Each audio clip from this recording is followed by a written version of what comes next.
Everything Sam में आपका बहुत बहुत स्वागत है दोस्तों। ये देखिए 66वां बीपीएससी का पीटी को जो एग्ज़ाम हुआ है 14/2/2021 का, और ये पुनः परीक्षा था उसका एग्ज़ाम है। ठीक है, इससे पहले 66वें का जो पीटी का एग्ज़ाम हुआ था और ये जो है पुनः परीक्षा का उसका है क्वेश्चन। इसमें जो है वन लाइनर के क्वेश्चन के रूप में हम देखेंगे। तो चैनल को सब्सक्राइब नहीं किया है जल्दी से कर दीजिए, वीडियो को लाइक कर दीजिए, दोस्तों के बीच शेयर भी कर दीजिए। इसमें देखिए विद्युत धारा किस प्रकार की भौतिक राशि है, तो ये हो जाएगा मूल भौतिक राशि है। इसके बाद ये ध्वनि तरंग किस प्रकार की तरंगे का उदाहरण है, तो ये हो जाएगा अनुदैर्ध्य तरंग का उदाहरण हो जाएगा। इसके बाद है अगला क्वेश्चन की बात करें तो देखिए प्रकाश का वर्ण विक्षेपण किसके द्वारा संभव है, ये हो जाएगा प्रिज्म के द्वारा संभव है। इसके बाद है अगला क्वेश्चन देखिए किस तापमान पर सेल्सियस और फ़ारेनहाइट पैमाने मेल खाते हैं, तो ये हो जाएगा -40 डिग्री से। इसके बाद है लेंस की क्षमता किस में मापी जाती है, तो ये हो जाएगा डायोप्टर में मापी जाती है। अगला क्वेश्चन की बात करें तो जब एक ध्वनि तरंग एक माध्यम से दूसरे माध्यम में जाती है तो कौन सी राशि अपरिवर्तित रहती है, तो ये हो जाएगा आवृत्ति जो है अपरिवर्तित रहती है। इसके बाद है अगला क्वेश्चन देखिए कौन सा कण आवेश रहित है, तो ये हो जाएगा न्यूट्रॉन हो जाएगा। और ओम मीटर किसका मात्रक है, तो ये हो जाएगा प्रतिरोधकता का मात्रक जो है ओम मीटर है। इसके बाद है नीलम यानी रूबी का रासायनिक सूत्र क्या होता है, तो Al2O3 होता है। और पेट्रोल की गुणवत्ता को कैसे व्यक्त किया जाता है, तो ये हो जाएगा ऑक्टेन संख्या के द्वारा। इसके बाद है अगला क्वेश्चन की बात करें पेनिसिलिन किस प्रकार की दवा है, तो ये हो जाएगा एंटीबायोटिक दवा है। और अगला देखिए सीएनजी का मुख्य घटक क्या है, तो ये हो जाता है मीथेन हो जाता है यानी CH4 हो जाता है। देखिए अम्ल वर्षा के मुख्य घटक क्या है, तो देखिए HNO3 हो जाएगा और H2SO4 हो जाएगा। भारी जल का रासायनिक सूत्र क्या होता है, तो ये हो जाता है D2O हो जाएगा। और पानी का pH मान क्या है, तो ये हो जाएगा 7 होता है। शुद्ध पानी का pH मान कितना हो जाएगा, तो ये 7 हो जाएगा। और बरसात जल को जो है शुद्ध जल माना जाता है। अगला क्वेश्चन की बात करें तो प्राकृतिक रबर किसका बहुलक है, तो ये हो जाएगा आइसोप्रीन का। और पानी की टंकी में फंगी को नष्ट करने के लिए कौन सा रसायन इस्तेमाल किया जाता है, ये हो जाएगा कॉपर सल्फेट का। इसके बाद है पौधे में पानी किसके द्वारा पहुंचाया जाता है, तो ये हो जाएगा जैलम के माध्यम से। और प्रकाश संश्लेषण के दौरान हरे पौधे क्या अवशोषित करते हैं, तो ये हो जाएगा कार्बन डाइऑक्साइड अवशोषित करते हैं। इसके बाद है एंजाइम लाइपेज का स्रोत क्या है, तो ये हो जाएगा अग्नाशय। और BCG वैक्सीन का इस्तेमाल किसकी रोकथाम के लिए किया जाता है, तो ये हो जाएगा क्षय रोग जिसे हम टीबी कहते हैं। इसके बाद है कौन सा हार्मोन अग्नाशय द्वारा उत्पन्न होता है, तो ये हो जाएगा इंसुलिन। और अंगोरा जो होता है ऊन किस पशु से निकाला जाता है, तो ये हो जाएगा खरगोश से। इसके बाद है सलीम अली चिड़िया अभ्यारण्य कहाँ स्थित है, तो ये हो जाएगा गोवा राज्य में स्थित है। और अगला क्वेश्चन की बात करें तो भारत में शिक्षा प्रणाली के सुधार के लिए मानव संसाधन विकास मंत्रालय द्वारा कौन सा पोर्टल लॉन्च किया गया है, तो ये हो जाएगा शगुन किया गया है। इसके बाद है रूपसी हवाई अड्डा भारत के किस राज्य में स्थित है, तो ये हो जाएगा असम में। और बीज बचाओ आंदोलन किस राज्य में शुरू किया गया था, तो ये हो जाएगा उत्तराखंड। क्या हो गया, बीज बचाओ आंदोलन उत्तराखंड से शुरू हुआ है। इसके बाद है अगला क्वेश्चन देखिए चेहरे पर मास्क पहनने की अनिवार्यता के लिए भारत के किस राज्य ने कानून बनाया है, ये हो जाएगा राजस्थान। और जानवरों के प्रति क्रूरता की रोकथाम को भारतीय संविधान की किस सूची में रखा गया है, ये हो जाएगा समवर्ती सूची में।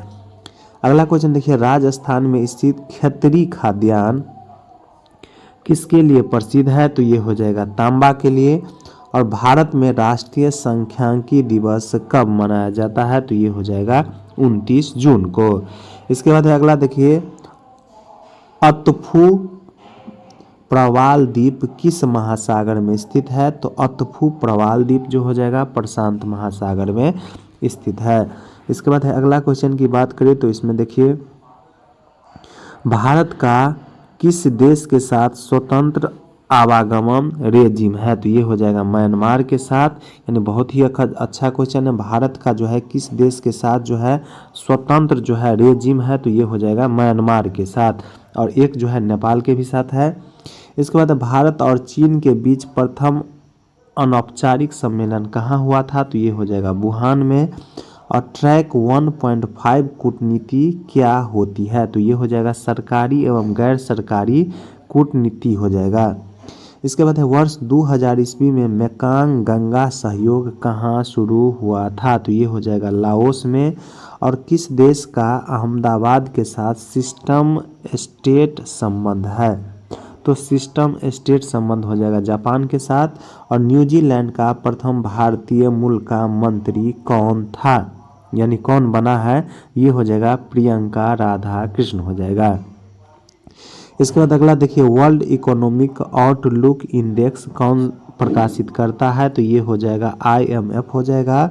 और नेपाल की प्रथम बहुराष्ट्रीय पेट्रोल पाइपलाइन बिहार में कहाँ से प्रारंभ होती है? तो ये हो जाएगा मोतिहारी से। इसके बाद है बिहार में प्रथम समेकित चेक पोस्ट कब स्थापित किया गया था? तो ये हो जाएगा 2018 में। और अंतर्राष्ट्रीय बॉक्सिंग फेडरेशन का मुख्यालय कहाँ स्थित है? तो ये हो जाएगा न्यू जर्सी में। इसके बाद है भारत की प्रथम डॉल्फिन वेधशाला कहाँ बनाई जा रही है? तो ये हो जाएगा बिहार के पटना में। और बिहार का प्रथम रामसर क्षेत्र कहाँ स्थित है? तो ये हो जाएगा बेगूसराय का कांवर झील हो जाएगा। इसके बाद है वन मोर थिंग नामक कार्यक्रम किसने प्रारंभ किया था? तो ये हो जाएगा एप्पल ने। और आई एम नो मसीहा के लेखक कौन है? तो ये हो जाएगा सोनू सूद हो जाएगा। अगला क्वेश्चन देखिए प्रथम मानव जीवाश्म भारत की किस नदी घाटी से प्राप्त हुआ था? तो ये हो जाएगा नर्मदा घाटी से। और भारत में पहले साम्राज्य की स्थापना किस शासक के द्वारा की गई थी? तो ये हो जाएगा चंद्रगुप्त मौर्य के द्वारा। इसके बाद है बुद्ध की प्राचीनतम प्रतिमा किस शैली में प्राप्त होती है? तो ये हो जाएगा गांधार शैली में। और सल्तनत काल में सार्वजनिक वितरण प्रणाली किसने प्रारंभ किया था? ये हो जाएगा अलाउद्दीन खिलजी ने। इसके बाद है सन 1565 ईस्वी में कौन सा प्रसिद्ध युद्ध हुआ था? तो ये हो जाएगा तालीकोटा का युद्ध हुआ था।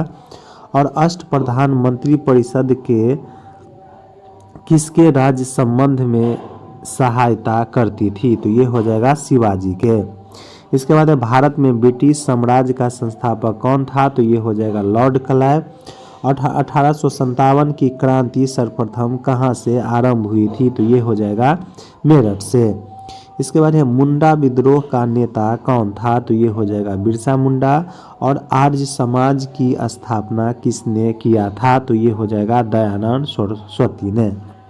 इसके बाद है प्रथम भारत रत्न पाने वाले कौन थे? तो ये हो जाएगा S राधाकृष्णन थे। और बिहार का कौन सा शहर 5 पहाड़ियों से घिरा हुआ है? तो ये हो जाएगा राजगीर हो जाएगा।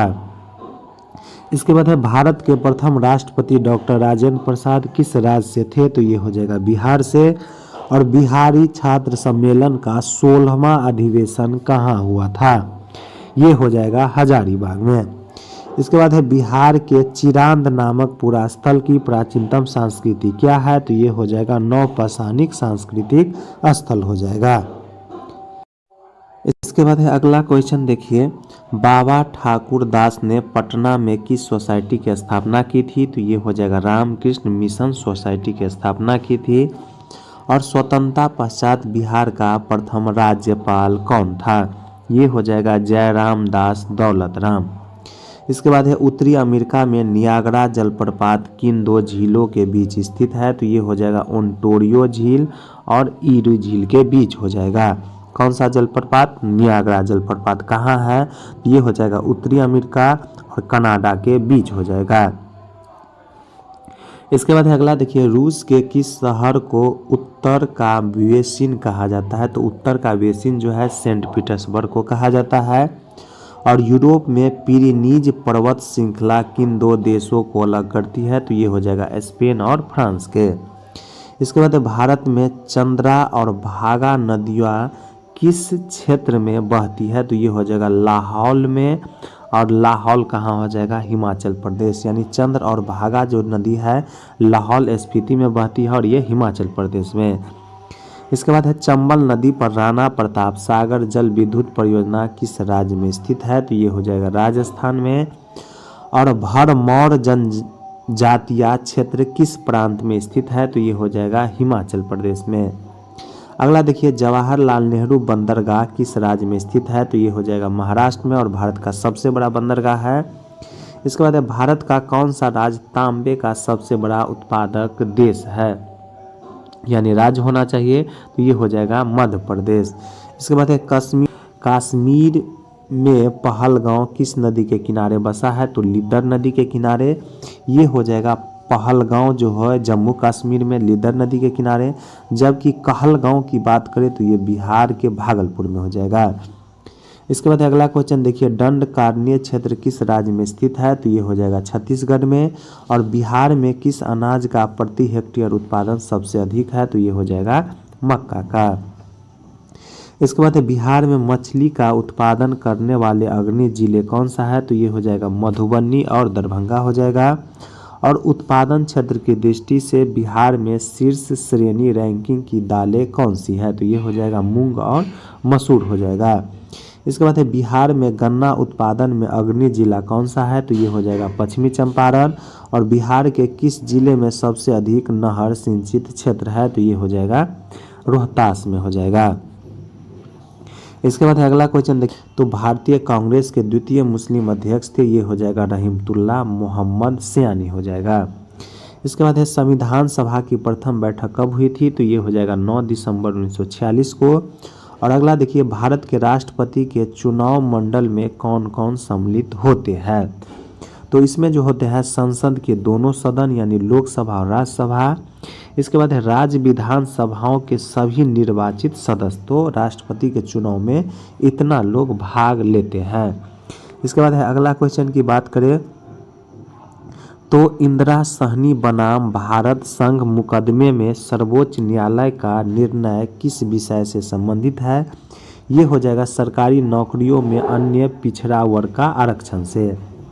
अगला देखिए कटौती प्रस्ताव का उद्देश्य क्या होता है, तो बजट प्रस्तावों के खर्च में कमी का प्रस्ताव प्रस्तुत करना हो जाएगा। इसके बाद अगला देखिए किस संवैधानिक संशोधन अधिनियम द्वारा मंत्रिपरिषद की संख्या लोकसभा के कुल सदस्यों के 15% के सीमा तक निर्धारित की गई है, ये हो जाएगा 91वें संवैधानिक संशोधन 2023 के तहत। इसके बाद है भारत में राष्ट्रीय आय का आंकड़ा कौन सा संस्थान जारी करता है, तो ये हो जाएगा CSO यानी केंद्रीय सांख्यिकी संगठन हो जाएगा। इसके बाद है भारत में जेंडर बजटिंग कब शुरू हुआ है, तो जेंडर बजटिंग जो शुरू हुआ है केंद्रीय बजट 2005-06 से शुरू हुआ है। इसके बाद है देखिए सन 1902 ईस्वी में लॉर्ड कर्जन ने 2 भारतीय सदस्यों को सम्मिलित करते हुए एक विश्वविद्यालय आयोग का गठन किया। वे दोनों कौन थे, तो वे दोनों कौन से, तो एक हो जाएगा सैयद हुसैन बिलग्रामी हो जाएगा और न्यायमूर्ति गुरदास बनर्जी हो जाएगा। तो कौन कौन हो जाएगा, सैयद हुसैन बिलग्रामी और न्यायमूर्ति गुरदास बनर्जी हो जाएगा। इसके बाद है कुंवर सिंह जगदीशपुर में कब प्रविष्ट हुए थे, तो ये हो जाएगा 22 अप्रैल 1858 को और 26 अप्रैल को 1858 को उसका देहांत हो गया। इसके बाद है पूना सार्वजनिक सभा की स्थापना कब और किसने किया था, ये हो जाएगा 1870 में महादेव गोविंद रानाडे हो जाएगा। इसके बाद अगला क्वेश्चन देखिए भारतीय राष्ट्रीय कांग्रेस के द्वितीय सम्मेलन में कितने मुस्लिम प्रतिनिधियों ने भाग लिया था, तो ये हो जाएगा 33। और चंपारण आंदोलन मुख्यतः किसके विरोध में था, तो ये हो जाएगा नगदी फसल यानी नील की खेती के विरोध में हो जाएगा। ये कहाँ हुआ है, तो बिहार के चंपारण में 1917 में हुआ है। इसके बाद 1904 में गोल्डन लीग की स्थापना ब्रिटिश का बहिष्कार और स्वदेशी आंदोलन की प्रगति के लिए कहाँ की गई थी, तो ये हो जाएगा देवघर में। इसके बाद अगला देखिए 1906 में लंदन में अभिनव भारत सोसाइटी की स्थापना किसने की थी, तो ये हो जाएगा विनय दामोदर सावरकर जिसे हम BD सावरकर कहते हैं। इसके बाद अगला देखिए भारत छोड़ो आंदोलन के दौरान बकरी का टापू यानी बकरी का टापू में अखिल भारतीय आज़ाद दस्ता का गठन किसने किया था? तो ये हो जाएगा जयप्रकाश नारायण। ठीक है, कौन सा? तो बकरी का टापू में अखिल भारतीय आज़ाद दस्ता का गठन जो है जयप्रकाश नारायण ने किया। और 1872 ईस्वी में बिहार हेराल्ड का आरंभ किसने किया था? तो ये हो जाएगा बाबू गुरु प्रसाद सेन हो जाएगा। इसके बाद है अगला क्वेश्चन की बात करें तो मुस्लिम लीग ने अपना वार्षिक अधिवेशन नियमित रूप से कब आरंभ किया था? तो ये हो जाएगा 1925 में। और जर्मनी के समर्थन से काबुल में राजा महेंद्र प्रताप सिंह ने, या नाम याद रखना है कौन है? राजा महेंद्र प्रताप सिंह के नेतृत्व में अंतिम सरकार का गठन कब हुआ था? तो ये हो जाएगा गदर आंदोलन के दौरान हुआ था। कहाँ पे हुआ था? तो अफगानिस्तान की राजधानी काबुल में हुआ था। इसके बाद है 1934 ईस्वी में कांग्रेस सोशलिस्ट पार्टी की स्थापना किसने किया था? तो ये हो जाएगा जयप्रकाश नारायण और आचार्य नरेंद्र देव के द्वारा हो जाएगा। तो देखिए ये जो हो जाएगा इस बीपीएससी के तहत, यानी जो है 66वीं बीपीएससी के तहत ये पुनः परीक्षा हुआ था, उसमें इतना ही क्वेश्चन पूछा गया था। जय हिंद।